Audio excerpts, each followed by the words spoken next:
дін жоқ болса да бұрынғы уақытта ондай қоғамдықты қиратып кету көпшілік нәрсесіне ондай қол сұқпайтын.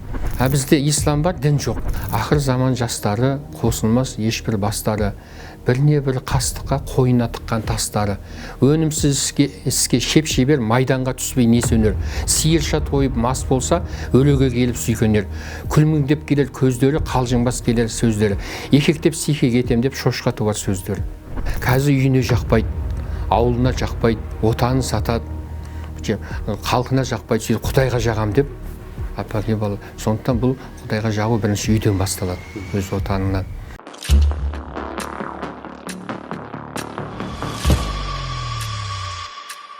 Ассалаумағалейкум, құрметті біздің әулие-ата діни танымдық бағдарламасының көрермендері. Біз кезекті рет мынау жұлдызы биік Жуалы өңіріне ат басын тіредік.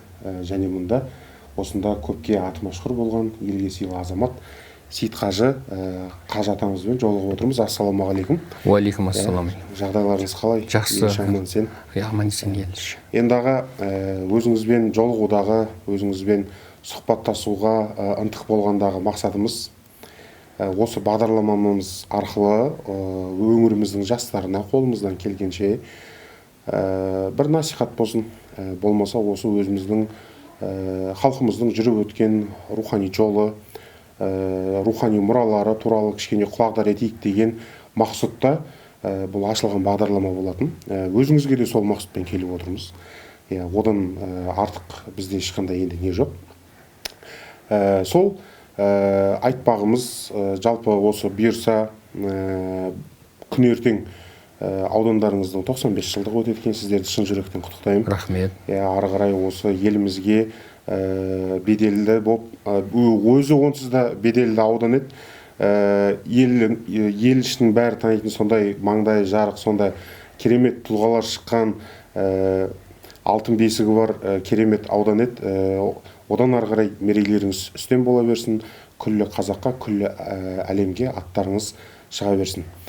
Алаға, енді өзіңізден бір сұрайын дегенім, өзіңізден кішкене пікір қозғайық, ой толғайық деген мәселе. Еліміз 1991 жылы Аллаға шүкір өзінің тәуелсіздігін алды. Өзінің тәуелсіздігіне ие болды, тәуелсіз мемлекет атанды. Әлбетте бұл көптеген адамдардың, елдің тұрғындарының арасында әлеуметтік тұрғыда, рухани тұрғыда кішкене өзгерістер болды. Олар ондай дүниелер орын алды. Енді біздің айтатын дүниеміз, енді біздің былай сұрайтын дүниеміз, жалпы әңгіме қозғайтын дүниеміз сол рухани бағыты. Біз енді кейінгі жастар көпшілігі білмейді. Сол 1991 жыл кеңес үкіметі құлады, жаңа Қазақстан үкіметі құрылды. Сол тұстарда халық, біз естиміз, енді ол кезде көпшілігіміз жоқ болдық қой енді. Бірақ естиміз, сол уақытта халық шын қуанды, көпшілік қуанды, үлкен кісілерін естиміз. Және сол уақыттағы анау дүние тапшылығы, тамақ тапшылығы болсын, қандай да бір ресурстың тапшылығы, ондай дүниелер адамдарды уайымдатқан жоқ деп айтады. Оларда ішінде сенім болды, оларда ішінде сондай жігер болды. Біз Қазақстан боламыз, біз енді тәуелсіз мемлекетпіз, ел боламыз деген сондай мықты ұран, рух болды деп айтады. Енді өзіңіздің тіліңізде осы мәселені кішкене сипаттап өтсеңіз, рұқсат болса. Ассалаумағалейкум тағы да, құрметті алаш жұрты, қазақ жұрты. 1991 жылы егемендігімізді алдық, қазақ қуанды шын мәнінде. Яғни жастарымыз, келешегіміз алға үмітпен қарады. Осы жылдары қанша қиыншылық болса да оның бәрін жеңеміз деп сенім болды. Адамда сенім болған, адамда сенім болса ол ары қарата жылдайды. Адам сенбеген өте ауыр болады.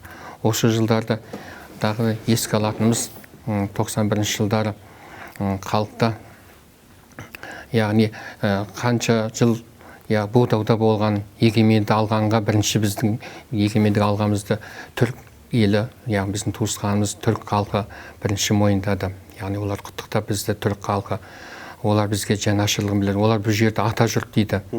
Яғни түрік халқы, яғни бәріміз мінекей осының өзі біздің қазақ халқына ата жұртымыз егеменді алды деп бізді қолдады. Ал енді сол жылдары елдің қамын ойлап қанша қиыншылық болса да тамақтан оның бәріне адам аштыққа шыдаса да, яғни рухани, яғни мінекей жаңа дінге деген сенімдері сағыныштан, яғни мінекей наурыз тойын тойлауда бұл да мінекей оған дейін 91-ге дейін болмаған. Осының бәрін қазақ халқы сағынышпен адам бір нәрсені қатты сағынған кезде оны шын жүрегімен қабылдайды ғой. Дәл сол сияқты болды деп ойлаймын. Сол ағаларымызға үлкен рахмет. Енді сол тәуелсіздік жылдарының алғашқы легін айтады. Жалпы сол кезде адамдар бір-біріне негізінен мейірімділеу еді деген біз қазір қоғамда көп естиміз. Әлеуметтік желіде болсын, болмаса сол қоғамда белсенді болып жүрген жаңағы азаматтар болсын, барлығынан естиміз. Айтады, ол кезде енді көршінің ақысы, бауыр ақысы, ата-ана ақысы деген дүниелер, және мынау бауырлық қарым қатынастар, жалпы осы өзіміздің қазақылық бар ғой, сол мәселе өте озық еді дейді сол замандарда. Сол замандарда қандай да бір келеңсіздік орын алатын болса, қалған адамдардың көмектескісі келуі, көмекке жүгіну деген мәселелер өте қазіргімен салыстырғанда өте жақсы деңгейде еді дейді, қазірге қарағанда. Енді менің қойғым келетін бір сұрақ, толғандыратын бір сұрақ.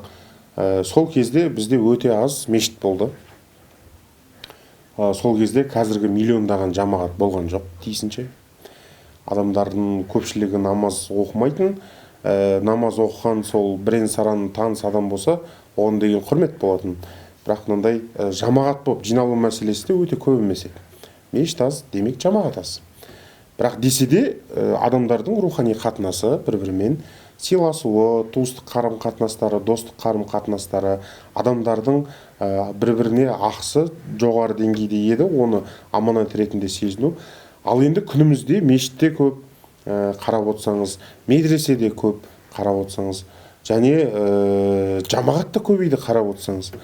Бірақ десе де бағанағы құндылықтар, мынау отбасылық, туыстық, болмаса қоғамдық құндылықтар өте құлдырап баратыр. Енді бір жақты оның себебі мынау, болмаса оның себебі мынау деп жауап беру қиын, әлбетте. Өзіңіздің ой пікіріңіз осы турасында? Осы турасында ой пікір айтатын болса, менің ойыма бір оқиға түсіп тұр. Бұны бүкіл халық та біледі деп ойлаймын. Сол сіз айтқан 91 жылға дейін, оның алдыңғы жылдары бір жерге жолаушылар жүретін болсаң, ол автобазалма басқама бір затыңды алып, қасында отырған кісіге ассалаумағалейкум, мына затым тұра тұрсын, мен барып дүкеннен барып келейінші деп, затын қойып, ойланбай барып келетінсің. Қазір ондай затты бір адамға қойсаң, барып келгенше басыңа мың түрлі ойлар келеді. Не болды екен?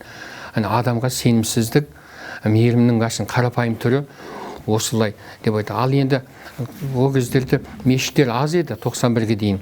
Сіз айтқан бауырым, мешіттер аз. Қазір мешіттер көп, Қазақстанда 4000-ға жуық мешіт бар, имам да бар, бәрі бар. Бірақ қарасаң, қазір жастарда қарасаң, не бір қалаларда, бұл жалғыз қала емес, Астана, қалалар, аудандар, ауылда, барлық жерде қоғамдық орында істеп қойған нәрсенің бәрін бүлдіреді. Орындыққа секіріп отырып алады, аяғын отыратын орын қойып, өзі шоқиып, құстаршып отырып алады, түкіре салады. Не бір қымбат нәрсе терезені сындыра салады, оны өздеріне бір байлық, батырлық көреді. Мен батыр болдым, терезе сындырдым, ешкім сындырамайды деген сияқты. Осындайлар сонда дін жоқ болса да, бұрынғы уақытта ондай қоғамдықты қиратып кету, көпшілік нәрсесіне ондай қол сұқпайтын. Ал қазір кімді тәрбиелеріміз, қоғам қайда баратыр? Осы ойда маған Қайрат Жолдыбай бауырымыздың бір айтқан сөз ойыма түседі. Іс сапарман, яғни шетелде болдық дейді, бірнеше Европа мемлекеттерінде, Англия, бір мемлекеттерде болдық дейді. Сонан түстік, күн суық еді, біраз тұмауратып қалдық дейді. Соң дереу бардық та дәріханадан әптеттен тұмауға дәрі алдық дейді. Дәрі бірақ су қосып ішетін. Тілді де білмейміз, түсіндіріп жүгіріп барды, қазір тоқта деп тифалға су жылтып су әкеп берді. Қажеттің бәрін орындады. Далаға шығып едік, халал деп жазып қойған бір асхана тұр екен.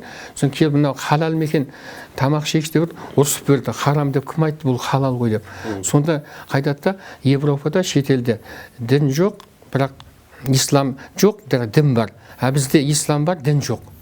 Осы сөздің терең ойлап қарасаңыздар, бізде барлығы бар, мешітте бар, имамда барлығы бар, бірақ жастар қоғам әлі сол қирату, сындыру, біліп кету, сол ойыма түседі да, бұл қайда баратымыз. Осы жерде мен ғана Абай атамыздың бір ақыр заман жастар деген өлеңінде Абай атам былай деп айтады, ақыр заман жастар туралы өлеңінде. Ақыр заман жастары қосылмас ешбір бастары, біріне бірі қастыққа қойына тыққан тастары, өнімсіз іске шеп-шебер майданға түспей не сөнер, сиырша тойып мас болса өлеге келіп сүйкенер, күлміңдеп келер көздері, қалжыңбас келер сөздері, екектеп сихе кетем деп шошқа туар сөздері. Қарасаңыз, қайда барамыз мінекей, яғни біз осыны өмірде осыны қарасаң қоғам қайда барады деген ой мазалайды жастарды. Яғни дін ғой. Дін болғанда оны сол үшін осы жерде пайғамбарымыз саллаллаху алейхи вассалам айтады, саллаллаху алейхи вассалам, кім-дегім намаз оқымай жүрген адам болса, намаз оқығанда ол адам өзгермесе, оның намаз шынайы емес, өтірік деген сөз, алдамшы. Яғни намаз сені өзгертеді. Намаз оқымай жүргенде қандай қалдасың, намаз оқығаннан кейін қандай қаласың. Қазір қажыға барып келу де солай. Барып келе салды оңай, қайтадан сол баяғысын істей береді. Ал сондықтан намазда солай, қажыда адамды қажы намаз өзгертпесе, оның қажылық намазында күмән. Біз қай дүниені алып оқимыз, қайсысын үйренеміз десек те, қайсысына ыждахаттылық танытамыз десек те, барлығы қазір Аллаға шүкір қолжетімді. Бірақ әлбетте бір бірақ деген дүние қалып кетіп жатыр. Намаз мәселесі, ораза мәселесі, болмаса қажылық мәселесі. Сізге осы соңғы кезде қоғамда мейлі жастар болсын, егде жаста, кемелденген жастағылар болсын, көпшілігі бір енді артық айтсам аузым жазықты, бірақ көпшілігінен біз байқаймыз, жаңағы сіз айтып отқандай, ислам бар, сыртында ислам бар, бірақ ішінде мұсылман жоқ. Сондай дүние болып отыр да.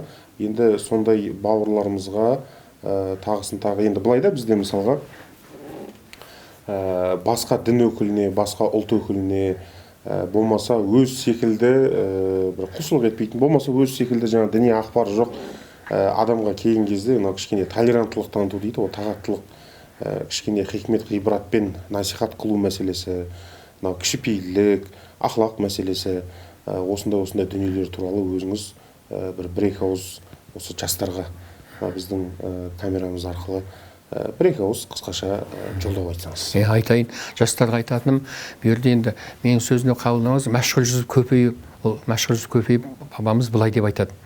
Қазақ сөзі бұл. Ең әуелі үйіңе жақ дейді. Онан соң ауылыңа жақ дейді. Онан соң отаныңа жақ, онан соң халқыңа жақ, содан кейін барып Құдайға жақ дейді. Мінекей қара, әуелі үйден, қазір үйіне жақпайды, ауылына жақпайды, отанын сатады, халқына жақпайды, сөйтіп Құдайға жағам деп, апаке бала. Сондықтан бұл Құдайға жағу бірінші үйден басталады, өз отанынан. Сол үшін де бұны ар жағаtta пысықтап өтсем, мәшһүр жүзіп көпейіп айтып, енді Абай атамыз не дейді? Абай Құнанбай Хакім ағам былай айтады: ораза, намаз, зекет, хаж, талассыз іс. Жақсы болсаң, жақсы тұт, бәрін тегіс. Бастап күшеуін бекітпей, соңғы төртті қылғанменен татымды бермес жеміз. Бастап күш бекітмей, намаз, ораза тұтпай, намаз оқымай, зекет білмей, қажыға барып келдім, қажы болдым дегенменде, ол татымды жеміс бермес. Қазір барып келу бір не сияқты? Мен бір қажыға барып келдім, болып бір жақсы адам болдым деген сияқты ол. Ол емес, сондықтан айтады, қажыға барып келген кісілерге айтады екен ғой, бұрынғы дана адамдар, жастарға айтарым. Қажыға барып келген кісі айтады ғой, қажыда не әкелдің десе, қажыға барып тәспі әкелдім дейді екен. Тақия. Жақсы. Тақия, тәспі, жайнамаз әкелдім. Өте жақсы. Ол тақия, тәспі, жайнамаз тозып қалады. Тозбайтын не әкелдің дейді. Сөз тозбайтын рухани. Яғни сенден өйерден сен өзгеріп келу деген сөз ғой. Бағанағы сөзін қайталап айтамын, адам өзгеру керек. Өзгермесе бұл болмайды. Сондықтан жастарға айтарым, мінекей, шын ықыласпен Аллаға бергенде кімді жүрсең, яғни айнымай, Абай айтқандай кәміл иман, толық адам. Яғни осы жерде айтады, яғни мен толық адам. Хазіреті Мәулана Жәләләддин Руми күндіз қолына шырағдан алып, шаң түсте адам іздеп жүрмін дейді. Адам көп қой десе, жоқ, мен бұл жерде адам екі тумай адам болмайды. Адам екі тумай адам болмайды деген сөз. екі туу деген сөз, бір туу кәдімгі туу, екі туу Аллаға жақындау деген сөз. Екі тумай адам болмайсың деп осыны айтады. Сол үшін қазақ ренжігенде бір-біріне сен менімен сөйлесіп, ілім жарыстырып менімен сөйлесу үшін анаңнан барып қайт туып кел екінші рет дейді. Бұл сөздің ар жағында не жатыр десеңіз, Құдайға жақында. Яғни Құдайға жақындай түсіңдер. Жастарым, жастар, сендерге айтарым, жастар, үлкенді сыйлаңдар, ата-анаңды сыйлаңдар. Мінекей, үлкен әке-шешеңді сыйлаңдар, әке-шешеңнің жәннат, әке-шешең аяғында. Себебі әке-шешені сыйламаған адам қайда барып, намаз оқып, қайда қажыға барса да, әке-шешесіне сыйламаған адам ол ешқашанда өзіне баласы соны істейді. Әкеңе не істесең, балаң соны істейді. Осы жерде Баукеңнің бір сөзін айтайын. Бауыржан Момышұлы өзінің Шұғания деген кітабында былай еске алады. Мен туғанда 1910 жыл 24 желтоқсанда туғанымда атам Имаш тірі екен дейді. 90 жаста екен дейді. Сонда шешем Разия, анам мені 3-4 айлығында енді көктем ақ жөргекке орап әкеп, атам шыбық шаншып жүр екен. Бастаудың басында міне немереңіз сізге көмектесіп келді деп қолына бергенде мейірленіп көтеріп қолыма шыбық берген екен. Бұны шыбық деме құрықты деп қарағым. Сөйтіп атам маған былай деп айтқан екен: Алатаудың қыраны мол еді, қырағы бол құлыным депті. Қойнауы суға мол еді, бұлағы бол құлыным. Ата тілегі оң еді, құмары бол құлыным. Бұл жер батырлардың төлі еді, сыңары бол құлыным депті. Сол атам айтқан дәл келіп, Баукең шын мәнінде мінекей әлемге батыр болды, қас батыр, бүкіл әлемнің Баукеңнен кейін де осы ауданнан 14 генерал шықты, жалғыз Баукең емес. Мінекей атаның бір сөзінің өзі, ананың сөзі бата қалай тиеді, мен қысқаша айтайын. Тамаша. Мен де сіздің сөзіңізге қосыламын. Өзімнің бауырларыма, достарыма, өзімнен қатар болсын, кейінгі болсын, барлық достарыма айтамын. Әлбетте бұл қазақтың жері, қазақтың елі өте киелі. Мысалға сол кие дарымаса бір жуалдан 14 генерал, 14 генералдың бастауы болып сондай Баукеңдей алып азамат бәлкім дүниеге келмес еді. Бұл Алланың бір түскен ерекше мейірімі шығар, тегін емес. Бәлкім бұл жерлерді керемет сондай ғылымпаз, ізденімпаз, керемет терең адамдар, әулиелер кезінде мекен еткен шығар. Мекен еткен деп ойлаймын, оған ешқандай шүбәм жоқ. Қазақ жерінің бәрі қасиетті. Ал көке, өзіңізге көптен көп рахмет. Сұхбатымызға келіп, атсалысып, пікір бөліскеніңізге көптен көп рахмет. Отбасыңыз аман, еліміз аман, жұртымыз тыныш болсын. Осы енді сізбен қоштаспас бұрын осы ел ішінде жуалыда не істейміз? Батаның төресі сізде дейді. Ең қымбат бата, ең сонда енді түсінікті ғой. Батамен көгеретіміз кейін келе жатқан жастар. Сол себепті өзіңізді қолқалауыма тура келіп тұр. Бір ауыз батаңыз болса, Құдай. Аумин. Аумин. Бисмиллахир-рахманир-рахим. Аса қамқор, ерекше мейірімді Алла Тағала. Алхамдулилля. Батамды берейін жастарға, бұл батам. Қарақ жастарым. Кәріде бол, жаста бол. Сыйлас бол көппен тіріде. Қалады бір күн алтын бас, қазылған көрдің түбінде. Жүрген жерлерің бәрі жазық болсын. Ар мен абырой өмірлерің азық болсын. Бірің ту ұстаған қолбасшы болыңдар. Бірің ту ұстаған қолбасшы бол. Бірің сөз ұстаған бейбасшы болыңдар, қанаттарым. Тұяқты да тұлпар атаныңдар. Қанатты да сұңқар атаныңдар, шырақтарым. Бердім батам жай қолыңда. Аумин. Жастарым өсе берсін қазақ. Рахмет.